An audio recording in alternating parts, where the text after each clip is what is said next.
नमस्कार प्रिय विद्यार्थियों, फ्यूचर पॉइंट क्लासेस में आपका स्वागत है। हमने जो चैप्टर स्टार्ट किया था, हमने फिजिक्स की 12th क्लास का चैप्टर नंबर 1 वैद्युत आवेश तथा क्षेत्र शुरू किया था और इस चैप्टर में हमने गाउस की प्रमेय तक पढ़ा भी दिया है। बस इस चैप्टर में 2 टॉपिक बचे हैं, वे है गाउस की प्रमेय के अनुप्रयोग। तो वे गाउस की प्रमेय के अनुप्रयोग हम बाद में कराएंगे, उससे पहले हम इस चैप्टर के न्यूमेरिकल करेंगे। और न्यूमेरिकल करने से पहले मैं तुम्हें बताता हूँ कि न्यूमेरिकल का introduction of numerical for numerical person, मतलब जो न्यूमेरिकल करने हैं उनके लिए किस तरीके से हमें न्यूमेरिकल करने होंगे, कौन कौन से हमें सूत्र याद रखने होंगे और उन सूत्र का यूज हम कैसे करेंगे। जब तक हमें इनका ज्ञान नहीं होगा तो तब तक हम क्वेश्चन नहीं कर सकते। तो पहली बात है, पहला फॉर्मूला स्टार्ट होता है यहाँ से। अगर किसी वस्तु पर हमें आवेश निकालना होगा तो किसी वस्तु पर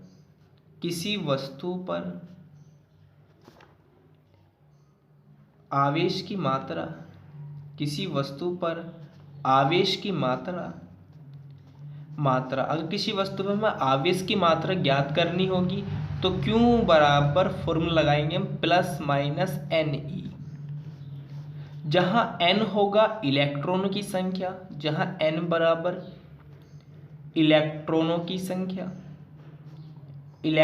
की संख्या और E बराबर है इलेक्ट्रॉन पर आवेश। और इलेक्ट्रॉन पर जो आवेश होता है माइनस के 1.6 गुना 10 की घात माइनस के 19 गुना। डियर स्टूडेंट्स देखो, अगर हमें एक बात ध्यान रखना है, मैं तुम्हें पहले ही बता चुका, अगर कोई आवेश कैसा है, ऋण आवेश है, तो ऋण आवेश है तो उस पर इलेक्ट्रॉनों की क्या होती है, वृद्धि। तो इलेक्ट्रॉनों की वृद्धि होती है, वृद्धि होगी। अगर कोई धनात्मक आवेश है, धनावेश है, तो उस पर इलेक्ट्रॉनों की कमी होगी। तो जब हम क्वेश्चन करेंगे किसी वस्तु पर जो आवेश की मात्रा निकालनी होगी तो हम फॉर्मूला लगाएंगे Q बराबर प्लस माइनस NE। लेकिन प्लस माइनस हम नहीं लगाने के, प्लस माइनस तो यह बताएगा कि आवेश पॉजिटिव होगा या नेगेटिव होगा। वो बताएगा कैसे, अगर इलेक्ट्रॉनों की वृद्धि होगी तो ऋणावेश लेंगे, अगर कमी होगी तो धनावेश लेंगे। और E का मान रखना हमें 1.6 गुना 10 की घात माइनस के 19 कूलम ना। माइनस तो बस ये बताता है कि इलेक्ट्रॉन पर आवेश है, लेकिन हम माइनस भी नहीं रखेंगे, बस 1.6 गुना 10 की घात माइनस के 19 गुलाम रखेंगे।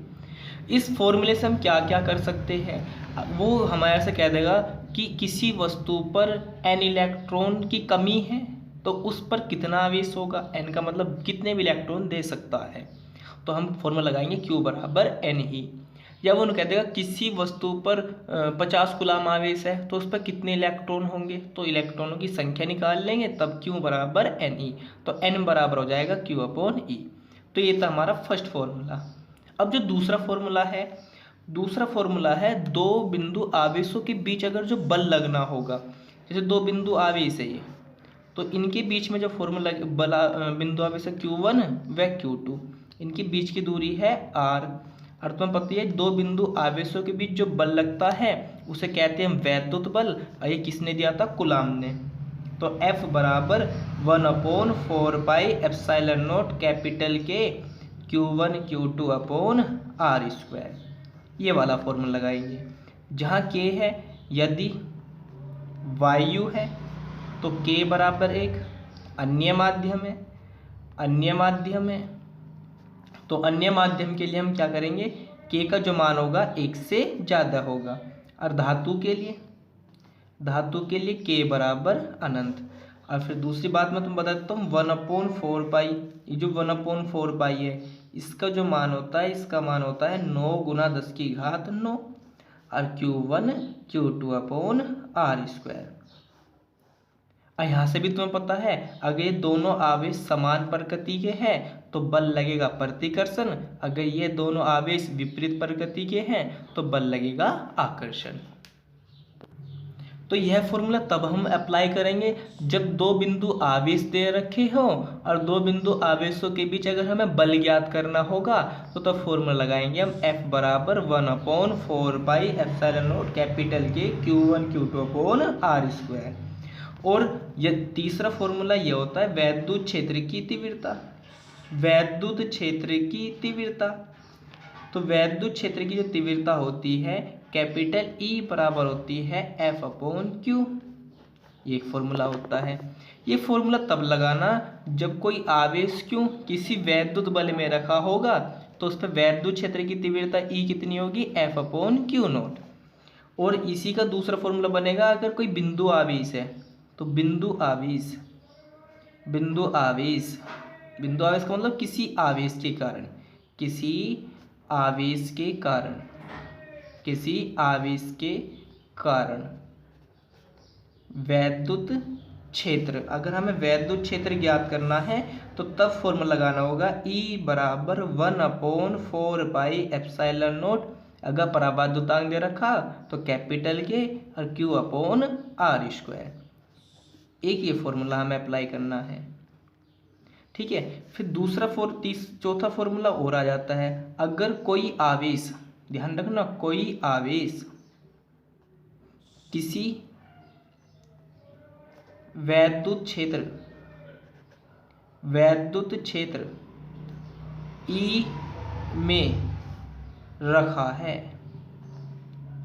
है तब उस पर आरोपित बल जो होगा, आरोपित बल, तो F बराबर हो जाएगा, देखो कोई आवेश रखा है तो क्यों आवेश रखा, किसी वैद्युत क्षेत्र में E में रखा, तो E बराबर होता है F अपॉन Q, तो F निकल कर जाऊंगा E इंटू Q, तो E इंटू Q। अब हम इसके बाद करते हैं, अब चौथा फॉर्मूला जो बनता है वो बनता है वैद्युत द्विध्रुव से। वैद्युत द्विध्रुव, तो वैद्युत द्विध्रुव से फॉर्मूला बनेंगे, कैसे बनेंगे, सबसे पहले जो फॉर्मूला बनेगा वो बनेगा वैद्युत द्विध्रुव आघूर्ण। और वैद्युत द्विध्रुव आघूर्ण तुम्हें पता ही है स्मॉल p बराबर होता है, जैसे कोई वैद्युत द्विध्रुव है तो ये वैद्युत द्विध्रुव है जो माइनस क्यू व प्लस क्यू आवेशों से मिलकर बना, जिनके बीच की अल्प दूरी 2a। देखो डी स्टूडेंट्स, अल्प दूरी तुम 2a भी ले सकते हो या 2l भी ले सकते हो, वो आपकी मर्जी है, ठीक है ना। तो तुम्हें वैद्युत द्विध्रुव के बारे में पता ही है कि वैद्युत द्विध्रुव किसको कहते हैं, कि एक ऐसा निकाय जो दो समान लेकिन विपरीत प्रकृति के एक दूसरे से अल्प दूरी पर स्थित होते हैं, तो उसको हम वैद्युत द्विध्रुव कहते हैं। लेकिन हमें पढ़ना है वैद्युत द्विध्रुव आघूर्ण। अब P बराबर होता है Q इंटू 2a। 2a क्या होगा, इनके बीच की दूरी। तो एक फॉर्मूला ये आपको याद करना होगा। और एक पांचवा फॉर्मूला क्या होता है, देखो हमने वैद्युत द्विध्रुव के कारण एक तो निकाली थी अक्षीय स्थिति में वैद्युत क्षेत्र की तीव्रता और एक निकाली थी निरक्षीय स्थिति में वैद्युत क्षेत्र की तीव्रता। तो वैद्युत द्विध्रुव के कारण अक्षीय स्थिति में वैद्युत क्षेत्र की तीव्रता, तो कैपिटल E बराबर होगा 1/4 कैपिटल के और P 2p upon R cube. ये तो होता है अक्षीय स्थिति में। अगर निरक्षीय स्थिति की बात करें तो E बराबर हो जाएगा 1/4 कैपिटल के P अपॉन R क्यूब। और एक जो लास्ट टॉपिक है, लास्ट जो टॉपिक हमने पढ़ा था उसका नाम था नंबर 6 और नेक्स्ट न्यूमेरिकल के लिए जो फॉर्मूला है और बहुत ही इंपॉर्टेंट है, उस फॉर्मूले का नाम है कि जब कोई वैद्युत द्विध्रुव एक समान वैद्युत क्षेत्र में रखा होगा, तो वैद्युत द्विध्रुव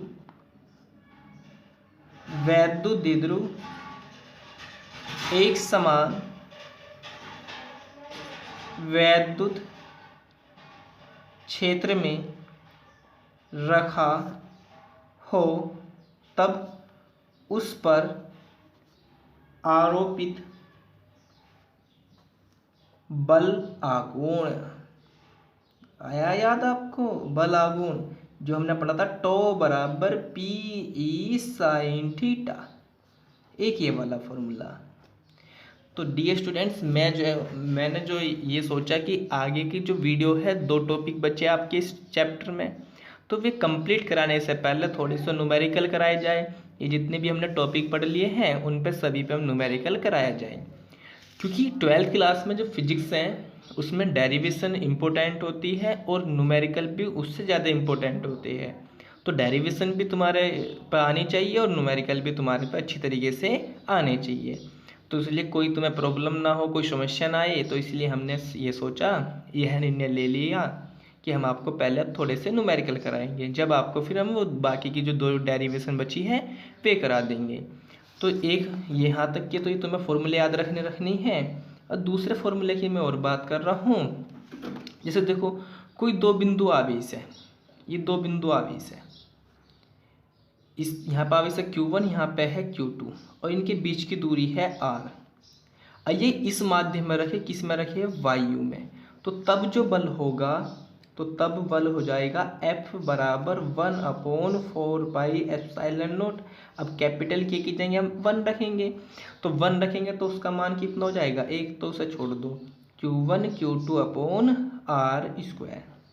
तो ये तो किस में था बल हमारा? मतलब मूल बल मालूम, मतलब वायु में था। तो समीकरण नंबर हमारी 1 बन गई।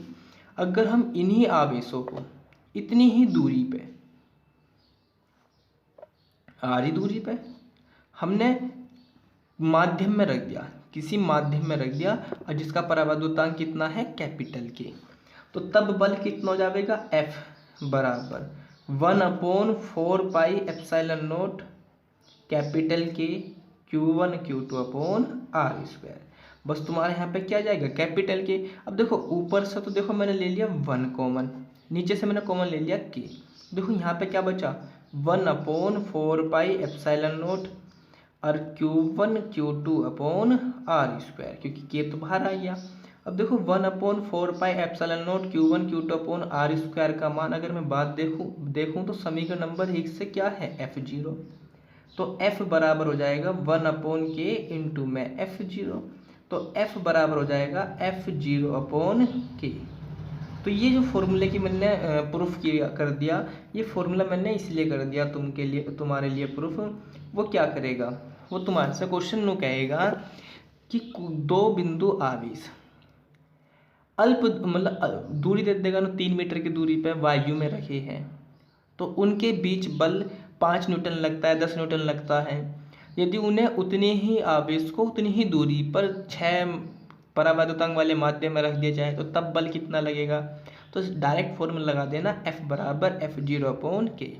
तो डियर स्टूडेंट्स, मैंने आपके लिए हेल्प की जिससे कि तुम्हें न्यूमेरिकल करते दफ़े आसानी हो। तो डियर स्टूडेंट्स, ये जो फॉर्मूले वगैरह जो भी मैंने तुम्हें समझाया, इसे अपनी कॉपी पर नोट करना चाहो तो कॉपी में नोट कर लेना, लेकिन इसे याद जरूर कर लेना अच्छी तरीके से। और कोई प्रॉब्लम हो कैसी भी हो, कमेंट करके ज़रूर बताएं मुझे। तो thanks for watching my video.